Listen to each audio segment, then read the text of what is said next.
Corona virus के खतरे को मात देने के लिए प्रधानमंत्री नरेंद्र मोदी ने कोरोना वायरस वैक्सीन कार्यक्रम के विकास, जांच और टेस्टिंग प्रगति को लेकर की समीक्षा बैठक। फिलहाल देश में अभी 30 तरह की ऐसी वैक्सीन है जिन पर अलग अलग चरणों में चल रहा है काम।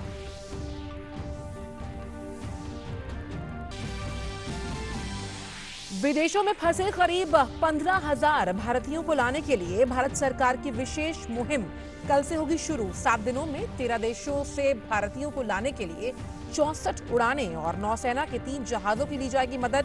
केवल कोरोना के लक्षण रहित नागरिकों को ही मिलेगी आने की इजाजत। कोविड-19 के संक्रमण को रोकने के लिए और स्वास्थ्य सेवाओं के प्रबंधन के साथ तैयारियों पर मंत्री समूह की बैठक में हुई चर्चा। केंद्र और राज्य सरकारों द्वारा कंटेनमेंट रणनीति और कोविड-19 के प्रबंधन के सभी पहलुओं पर हुई चर्चा। केंद्र सरकार ने किया ऐलान, उत्तर पूर्वी दिल्ली के छात्रों को छोड़कर इस साल नहीं होगी पूरे देश में सीबीएसई बोर्ड की 10वीं कक्षा की बची परीक्षाएं। जेईई मुख्य परीक्षा 18 से 23 जुलाई के बीच, जबकि नीट की परीक्षा होगी 26 जुलाई को। जेईई एडवांस परीक्षा का अगस्त में आयोजन।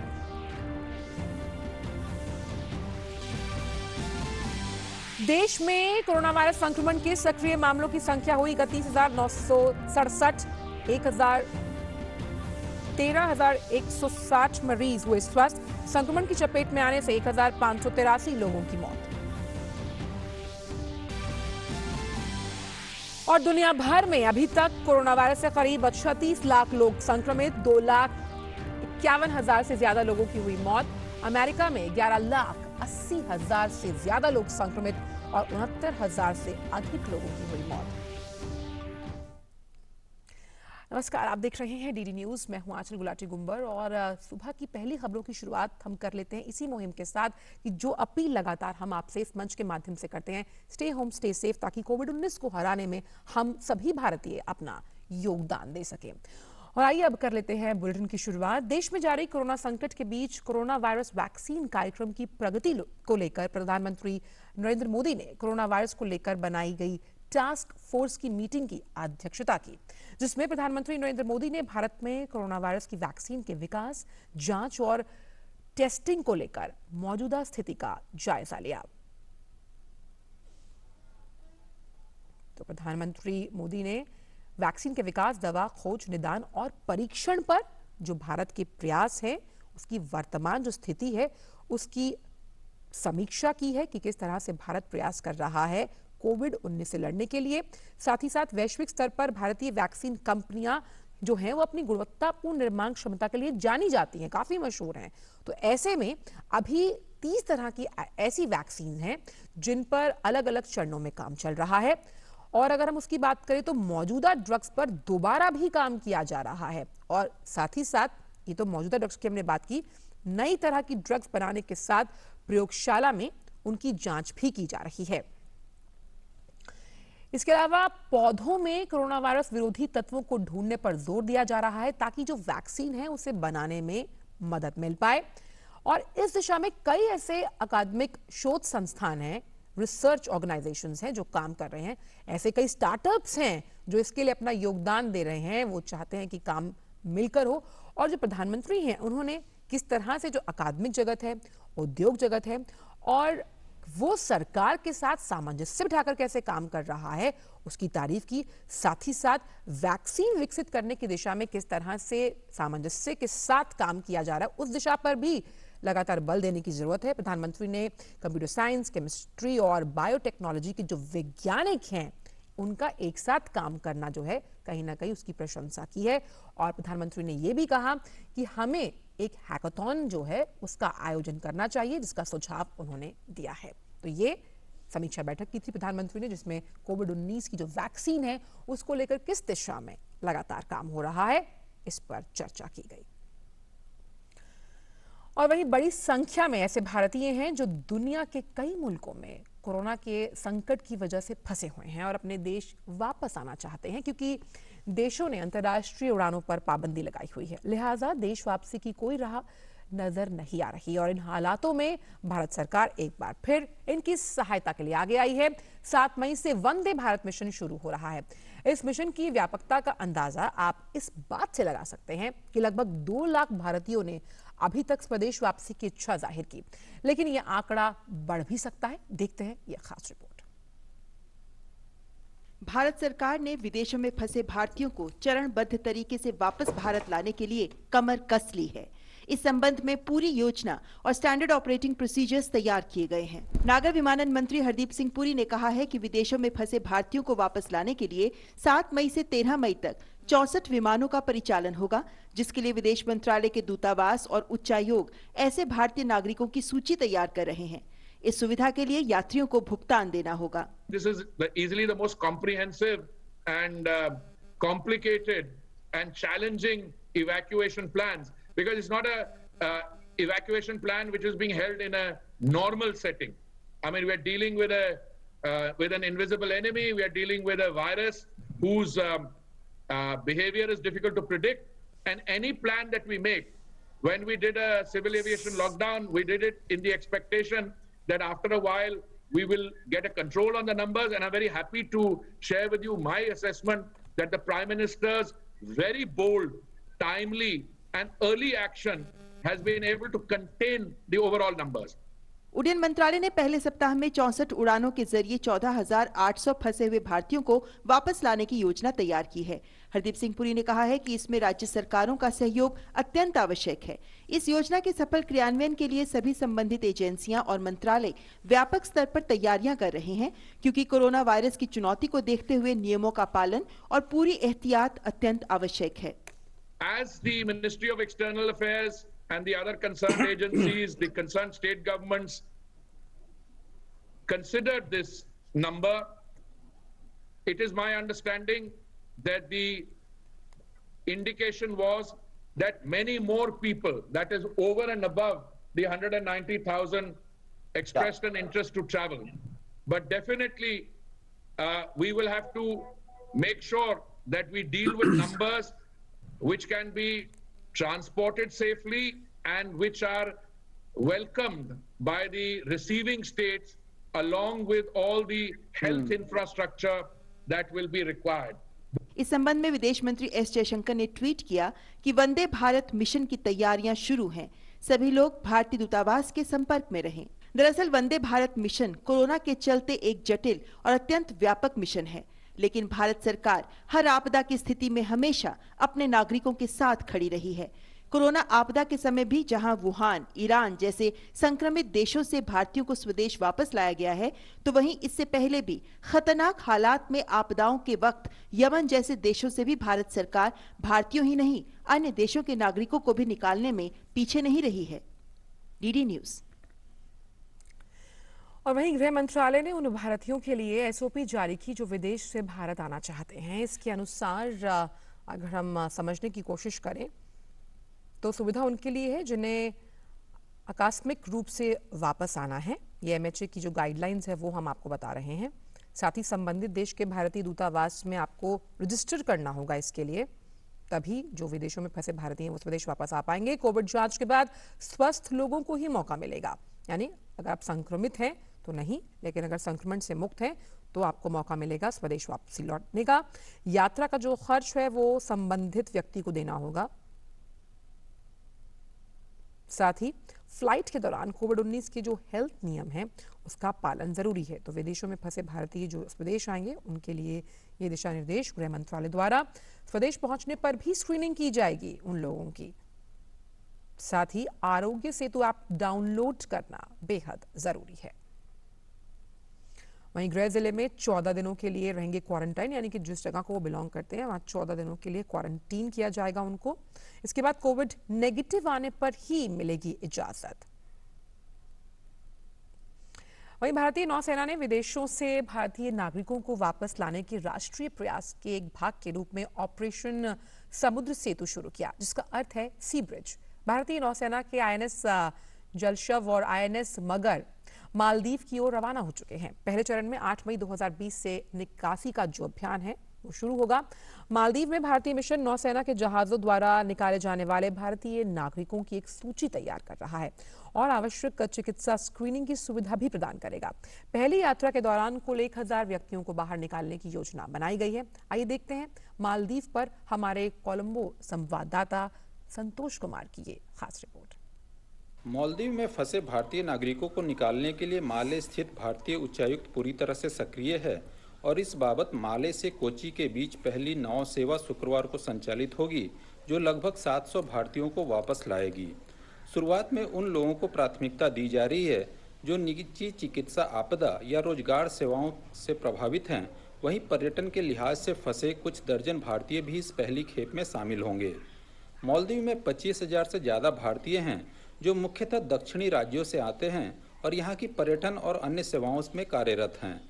कोविड आपदा ने जहाँ सैकड़ों लोगों के रोजगार और व्यापार प्रभावित किए हैं, वहीं कईयों को निजी कारणों से परिजनों के पास जाने की जरूरत है। अब तक 50 से ज़्यादा भारतीय कोविड से ग्रस्त हुए हैं और राजधानी माले में कोविड संकट भी कईयों के वापसी का कारण बन रहा है। आने वाले दिनों में भारत सरकार के प्लान पर मालदीव में सैकड़ों भारतीयों की निगाहें टिकी हैं। दूरदर्शन समाचार के लिए कोलंबो से संतोष कुमार। स्वास्थ्य मंत्री डॉक्टर हर्षवर्धन ने कल उच्च स्तरीय मंत्री समूह की 14वीं बैठक की अध्यक्षता की। बैठक में कोविड-19 से उत्पन्न स्थिति की समीक्षा, निगरानी और आकलन किया गया। बैठक में कंटेनमेंट रणनीति और कोविड-19 के प्रबंधन के पहलुओं पर गहन विचार विमर्श किया गया। मंत्री समूह ने इस बात की सराहना की कि अब मृत्यु दर करीब 3.2% और रोगियों के ठीक होने की दर 25% से अधिक है। देश में लॉकडाउन के साथ क्लस्टर प्रबंधन और कंटेनमेंट रणनीति का सकारात्मक प्रभाव माना जा सकता है। मंत्री समूह ने पीपीई मास्क, वेंटिलेटर के गुणवत्ता नियंत्रण के सख्त उपाय करने की आवश्यकता पर बल दिया। इसके लिए निर्धारित गुणवत्ता मानकों का अनुपालन सुनिश्चित करने के लिए रैंडम जांच पर जोर दिया गया है। और वहीं भारत में अगर कोरोना वायरस संक्रमण की स्थिति की बात करें तो देश में कोरोना वायरस संक्रमण के सक्रिय मामलों की संख्या जो है वो 31,967 है और देश भर में 13,160 मरीज पूरी तरह से स्वस्थ हो चुके हैं। हालांकि संक्रमण की वजह से करीबन 1583 लोगों को अपनी जान गंवानी पड़ी। सरकार की कोशिश है कि लॉकडाउन की मदद से कोरोना संक्रमण को काबू में किया जा सके, इसलिए लोगों से लगातार अपील की जा रही है कि वो अपने घरों में ही रहें और लॉकडाउन के जो दिशा निर्देश हैं उसका पालन करें। एमबीबीएस पाठ्यक्रमों में दाखिले के लिए होने वाली नीट परीक्षा का आयोजन 26 जुलाई को होगा। मानव संसाधन विकास मंत्री रमेश पोखरियाल निशंक ने एक वेबिनार के माध्यम से छात्रों के साथ संवाद करते हुए जानकारी दी। साथ ही उन्होंने जेईई मुख्य परीक्षा की जो तिथि है उसकी भी घोषणा की और कहा कि सीबीएसई बोर्ड के बचे हुए विषयों की परीक्षा की तारीखों की घोषणा 1-2 दिन में की जाएगी। मानव संसाधन विकास मंत्री रमेश पोखरियाल निशंक ने मंगलवार को वेबिनार के माध्यम से देश भर के छात्रों से संवाद किया और उनकी समस्याएं सुनी। विभिन्न प्रवेश परीक्षाओं से जुड़ी छात्रों की चिंताओं का समाधान करते हुए मानव संसाधन विकास मंत्री ने कई अहम ऐलान किए। उन्होंने ऐलान किया कि मेडिकल कॉलेजों के एमबीबीएस कोर्सेज में दाखिले के लिए आयोजित होने वाली नीट परीक्षा अब 26 जुलाई को होगी। पहले ये परीक्षा 3 मई को होनी थी, जिसे लॉकडाउन के चलते टाल दिया गया था। इसके अलावा इंजीनियरिंग कॉलेजों में दाखिले के लिए जेईई मुख्य परीक्षा अब 18 से 23 जुलाई के बीच होगी, जबकि जेईई एडवांस परीक्षा जो पहले 17 मई को होनी थी वो अब अगस्त महीने में होगी। हमने तय किया है कि 19 जुलाई 2020 से 23 जुलाई 2020 तक ये जेईई की परीक्षाएं होंगी। 16,84,000 छात्र इस समय नीट की परीक्षा में बैठ रहे हैं। 26 जुलाई को नीट की जो परीक्षा होगी उसके लिए मैं आपको शुभकामनाएं। रमेश पोखरियाल निशंक ने कहा कि आईआईटी और एनआईटी संस्थानों से इस साल फीस न बढ़ाने को कहा गया है। उन्होंने साथ ही कहा कि सीबीएसई और एनसीईआरटी की किताबें सभी राज्यों को उपलब्ध करा दी गई हैं ताकि छात्रों को दिक्कतों का सामना न करना पड़े। लॉकडाउन की वजह से विभिन्न राज्यों में फंसे छात्रों के बारे में उन्होंने कहा कि 80% से अधिक छात्र अपने घर जा चुके हैं। जो बचे हुए हैं उन्हें उनके घर पहुंचाने की व्यवस्था की जा रही है। मानव संसाधन विकास मंत्री के ऐलान से देश भर के छात्रों ने राहत की सांस ली है। Nishant Saurabh, DD news, Delhi. और केंद्रीय मानव संसाधन विकास मंत्री रमेश पोखरियाल निशंक ने ट्वीट कर कहा कि देश भर में सीबीएसई 10वीं बोर्ड परीक्षाएं नहीं होंगी। हालांकि उत्तर पूर्व दिल्ली को इससे अलग रखा गया। यहां छात्रों को परीक्षा की तैयारी के लिए 10 दिन का अतिरिक्त समय मिलेगा।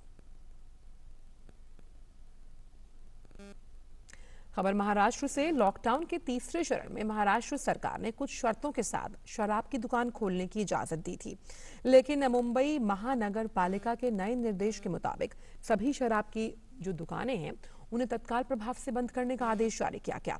मुंबई में अब सिर्फ जरूरी वस्तुओं की दुकानें खुली रहेंगी। दरअसल शराब की दुकानों के बाहर भीड़ द्वारा सोशल डिस्टेंसिंग का उल्लंघन करने के बाद बीएमसी ने यह फैसला किया। इसके साथ ही दूध, सब्जी और फल की दुकान खुली रहेगी।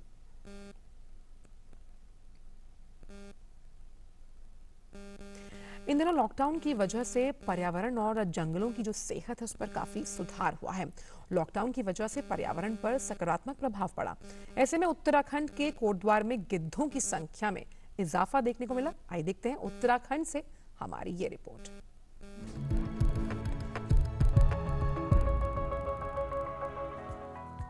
कोरोना महामारी के चलते इन दिनों लॉकडाउन है। वातावरण शुद्ध है और मानव हस्तक्षेप बहुत कम होने की वजह से इन दिनों कोटद्वार के झंडी चौड़ा इलाके में बड़ी तादाद में गिद्ध देखे जा सकते हैं। इनकी संख्या देखकर ग्रामीण हैरान हैं। ऐसे में गिद्धों को देखकर यहाँ के पक्षी प्रेमी काफी उत्साहित हैं। गिद्ध हमारे लिए बहुत ही महत्वपूर्ण है, क्योंकि गिद्ध को एक सफाई नायक भी कहा जाता है और ये हमारे आसपास जितने भी मृत मवेशी जानवर जितने हैं सभी को भक्षण करता है। और सबसे बड़ी बात यह है कि जो जानवरों से अगर कोई वायरस, कोई बीमारी फैलती है उसका भी रोकथाम ये गिद्ध करता है। पृथ्वी पर वातावरण संतुलन बनाने में गिद्ध की एक अहम भूमिका होती है। पहले उत्तराखंड में 10 तरह के गिद्ध पाए जाते थे, लेकिन 1980 के बाद इसमें अचानक गिरावट आई और मौजूदा दौर में सिर्फ 5 प्रजाति के गिद्ध इस क्षेत्र में दिखाई देते हैं। हिमालयन जो गिद्ध है हमारा, ये हमारे उत्तराखंड में 3 क्षेत्रों में पाए जाते हैं, उच्च हिमालय, मध्य हिमालय और तलहटी हिमालय। तो तलहटी हिमालय से लगभग इनके जो जगह जहां इनके घोंसले थे, अड्डे थे, वो समाप्त हो चुके हैं। मध्य हिमालय में कहीं बचे हुए हैं और उच्च हिमालय के क्षेत्र में कुछ मात्रा में इनके प्रतिशत बची हुई है। लॉकडाउन की वजह से पर्यावरण पर सकारात्मक प्रभाव पड़ा है। पहले के बनिस्बत अब चिड़ियों का चहकना ज्यादा सुनाई देता है। साथ ही गिद्धों की संख्या देखने को मिल रही है। लोगों को इनके संरक्षण के लिए सकारात्मक कदम उठाने की जरूरत है। गिद्ध हमारे प्रकृति की सफाई करनी है। इकोसिस्टम में उनका एक बहुत बड़ा रोल है इसको ठीक रखने में। तो लॉकडाउन के बाद पहले आते जाते तो मुझे कम दिखते थे, लेकिन जब से लॉकडाउन हुआ है तो इस दौरान जब भी चिल्लर खाल की तरफ जाएंगे तो पापी डाड़ा खाम के जंगलों के ऊपर गिद्धों की संख्या में हम काफी ठीक ठाक वृद्धि देखी है। जाहिर है कोरोना महामारी के चलते देश दुनिया थम सी गई है। ऐसे में प्रकृति में आया यह बदलाव मानव जीवन के लिए एक संदेश भी है कि प्रकृति का सम्मान करें। पर्यावरण संरक्षण के लिए इन जीवों का और इन पक्षियों का संरक्षण भी बहुत जरूरी है। डीडी न्यूज के लिए कोटद्वार पौड़ी गढ़वाल से मैं विमल ध्यानी।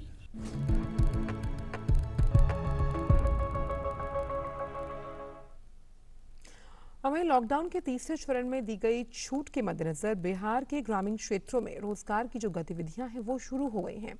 महात्मा गांधी रोजगार योजना के तहत विभिन्न जिलों के जो गांव हैं उनमें अनेक ऐसे काम कराए जा रहे हैं जो लॉकडाउन के कारण रुक गए थे। इसके अलावा शहरों में भी सोशल डिस्टेंसिंग लागू करते हुए निर्माण गतिविधियां शुरू हो गई। देखते हैं ये रिपोर्ट। नवादा जिले के रजौली प्रखंड के सलेमपुर गांव में तालाब की खुदाई में 35 से 40 मजदूर लगे हैं। इन्हें सोशल डिस्टेंसिंग बनाए रखने को कहा गया है और मुफ्त में मास्क दिए गए हैं। मुखिया कहते हैं कि काम की छूट मिलने से इन मजदूरों को बड़ी राहत मिली है। काम करवा हूँ सोशल डिस्टेंसिंग के ध्यान में रखते हुए 3 फीट के अलग अलग मतलब दूरी पर मतलब कि लोग रहते हैं, मास्क पहनाते हैं, सैनिटाइजर लगाते हैं, साबुन से हाथ धुलवा कर सैनिटाइजर लगवाते हैं। काम बंद होती है जब खाना खाने के लिए जाते हैं तो साबुन से हाथ धो करके सैनिटाइजर मार के उसको खाना खाने के लिए छुट्टी दिलाते हैं। और सारे मतलब कि व्यक्ति जितना भी है, जो महिला है, मेल है और फीमेल है, वो दोनों मेल फीमेल सब डिस्टेंस बना कर करके दूर दूर पर 3 फीट के दूरी पर मतलब कि वो लोग खटने का काम करते हैं। मजदूरों ने भी राहत की सांस ली है क्योंकि उनकी भी 2 जून की रोटी का जुगाड़ हो गया है। कोरोना है तो इसलिए क्या करेंगे, हम लोग मास्क लगा के काम कर रहे हैं, बाल बच्चा को खिला रहे हैं, कमा के प्रधानमंत्री दिए रोजी रोजगार तो कर रहे हैं। दूर दूर में होके काम करो हो? हाँ सर, दूरी दूरी काम कर रहे हैं। हाथ उठ धोबो हो? जी हाँ, धो के काम कर रहे हैं। क्या कर रहे हो? यही योजना वाला काम कर रहे हैं। काम कर रहे हो तो तुम जानते हो कि कोरोना है, कोरोना महामारी में कैसे तुम काम कर रहे हो? यही सब सेपरेट का है, साबुन है, ये लगाए हुए हैं, सब काम कर रहे हैं। काम कर रहे हो तो इन मजदूरों को मुफ्त अनाज भी दिया गया है। इन्हें मजदूरी के रूप में प्रतिदिन 194 रुपए मिलते हैं। पंचायत तकनीकी सहायक अविनाश कुमार निराला कहते हैं कि 14वें दिन मजदूरों को उनका पूरा पारिश्रमिक दे दिया जाता है। मुख्यमंत्री जी नीतीश कुमार और प्रधानमंत्री नरेंद्र मोदी जी का आदेश हुआ कि लॉकडाउन में भी अब सोशल डिस्टेंसिंग बनाकर काम करेंगे। हम यहाँ आप लोग काम करवाइए मनरेगा में। हम लोग मनरेगा में सोशल डिस्टेंस 1 मीटर की दूरी रख करके, यह एक तालाब हुआ, तालाब में 30-35 मजदूर लगे हुए हैं, दूरी बनाकर महिला और पुरुष काम कर रहे हैं। औरंगाबाद में 200 पंचायतों में लगभग 8000 परिवारों को मनरेगा के तहत रोजगार दिया गया है। उप विकास आयुक्त अंशुल कुमार ने कहा कि सामाजिक दूरी के नियमों का कड़ाई से पालन किया जा रहा है। हम लोगों की 204 पंचायत में से 200 पंचायतों में कार्य चल रहा है, जो हम लोगों के 313 वर्ग साइड पे चल रहा है। इसमें करीब 8000 परिवारों को हम लोगों ने दैनिक रूप से रोजगार दे रहे हैं। 4 शेष पंचायतों में अविलंब काम जो है वो 1-2 दिन में चालू हो जाएगा। सभी में सोशल डिस्टेंसिंग का अनुपालन करते हुए, जीविका दीदी का सहयोग लेते हुए कार्य कराया जा रहा है। पटना को हाजीपुर और उत्तर बिहार के अन्य जिलों से जोड़ने वाले महात्मा गांधी सेतु की मरम्मत का काम लगभग 1 साल से चल रहा है। लॉकडाउन के कारण इस काम को बंद करना पड़ा था। गृह मंत्रालय द्वारा दी गई छूट से अब मरम्मत का काम दोबारा शुरू हो गया है। इस समय पुल के स्लैब की ढलाई हो रही है। यहाँ भी श्रमिक दोबारा काम शुरू होने से खुश हैं। हम लोग 1.5 महीना तक बैठे हैं, उसके बाद अभी आए काम आज से ही लगे। तो कैसे चलता था घर परिवार? कष्ट था सर, क्या करें, मजबूरी था। जान भी तो बचाना है, जान है तो जहान है। निर्माण और खेती की गतिविधियां शुरू हो जाने से ग्रामीण क्षेत्रों में लोगों ने काफी राहत महसूस की है। नवादा से श्याम सुंदर, औरंगाबाद से कमल किशोर और वैशाली से रतन कुमार के इनपुट के साथ ब्यूरो रिपोर्ट, दूरदर्शन समाचार, पटना। और वहीं centre for cellular and molecular biology Hyderabad ने कोविड-19 पर रिसर्च करने के लिए बेंगलुरु की अपनी आईस्टेम रिसर्च के साथ करार किया है, ताकि इसकी वैक्सीन तैयार करने में मदद मिल पाए। रिसर्च टीम वायरस की आणविक और रोग संबंधी विशेषताओं को समझने और संभावित दवाओं के परीक्षण के लिए आईस्टेम के मानव फेफड़े और एपिथेलियल सेल कल्चर सिस्टम का उपयोग करेगा। सीसीएमबी वैज्ञानिक और औद्योगिक अनुसंधान परिषद CSIR की एक घटक प्रयोगशाला है, जो सेल्यूलर और आणविक मनोविज्ञान पर अपने अत्याधुनिक शोध कार्य के लिए जाना जाता है।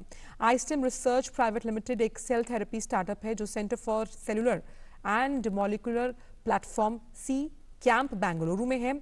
C-कैंप जैव प्रौद्योगिकी विभाग, विज्ञान और टेक्नोलॉजी मंत्रालय की एक पहल है।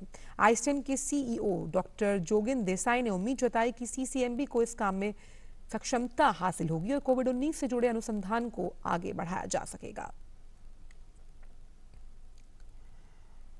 प्रधानमंत्री नरेंद्र मोदी ने पुर्तगाल के प्रधानमंत्री एंटोनियो कोस्टा के साथ फोन पर चर्चा की।